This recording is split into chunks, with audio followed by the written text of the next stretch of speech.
सवालत हर सवाल के लिए सिर्फ 7 सेकंड्स। शुरू करते हैं। क्या झींगे श्रिम्प खाना जायज हैं?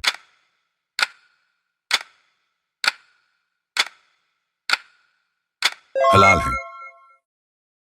शादी के लिए गवाहों के बगैर निकाह करना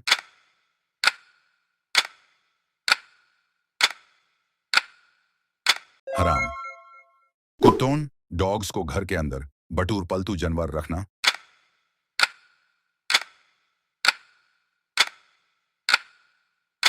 हराम। मुस्लिम फॉर लाइफ लिखा हुआ टैटू बनवाना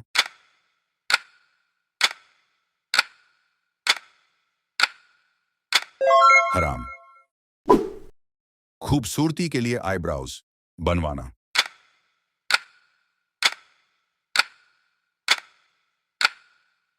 हराम।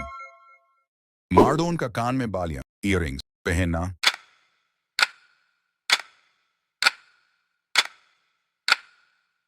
हराम। पोर्क जेलेटिन सुअर की चर्बी वाले गमी बेयर्स खाना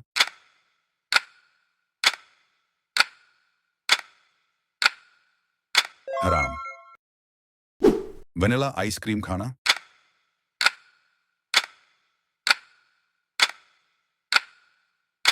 हलाल। हेयर एक्सटेंशंस नाकली बाल लगवाना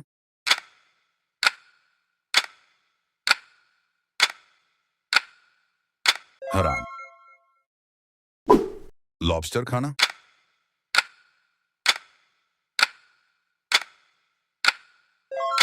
हलाल।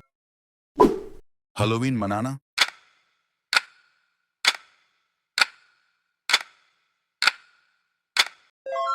हराम। आपका फाइनल स्कोर क्या रहा हमें कमेंट्स में बताएं। अगर वीडियो पसंद आई हो तो लाइक करें और मजीद ऐसी वीडियोस के लिए सब्सक्राइब लाजमी करें। अल्लाह हाफिज।